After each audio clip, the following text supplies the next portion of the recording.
Hello, today the University of Waterloo Faculty of Environment's Ecology Lab will give an overview of the website GoBotany and how to use it to identify plants. You can see on the home page there are many options, and along the top there is a menu. To identify plants, you can use the simple key, full key, or dichotomous key.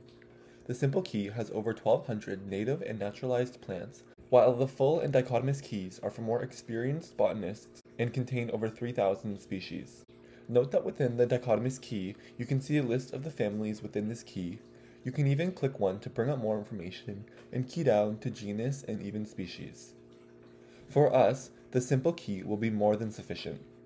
You can see this brings us to a page with 6 groups.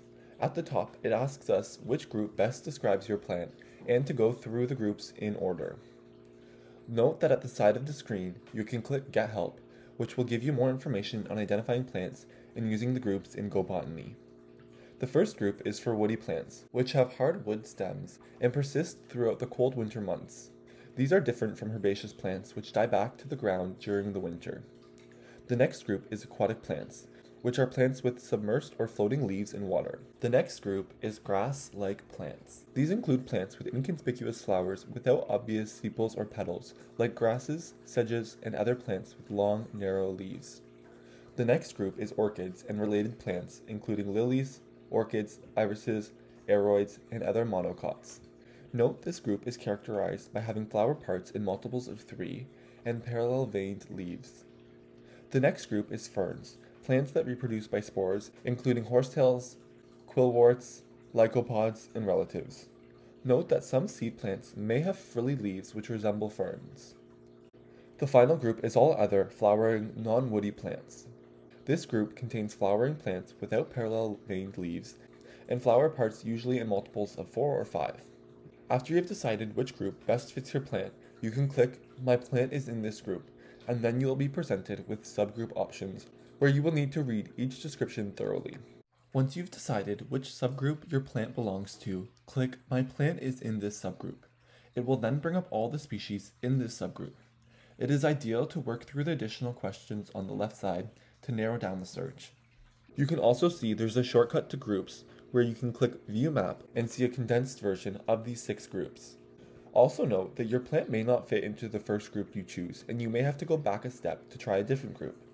For example, with this plant, which is in the group All Other Flowering Non-Woody Plants, you may not realize that this plant is in the subgroup Daisies, Goldenrods, and other aster family plants, as it doesn't share the same daisy or dandelion appearance of most asters. In which case, you might select other herbaceous flowering plants with alternate leaves, and then have to go back to the subgroup Daisies, Goldenrods, and other aster family plants when you don't find it there. After you've decided which subgroup your plant belongs to, you will see this screen showing you the total possible matches and questions you can answer to help narrow down the choices, like leaf arrangement and blade shape.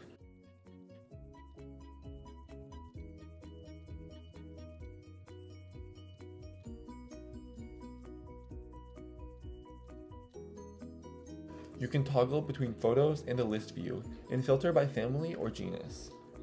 You can click on a species for information and click Full Profile for more information.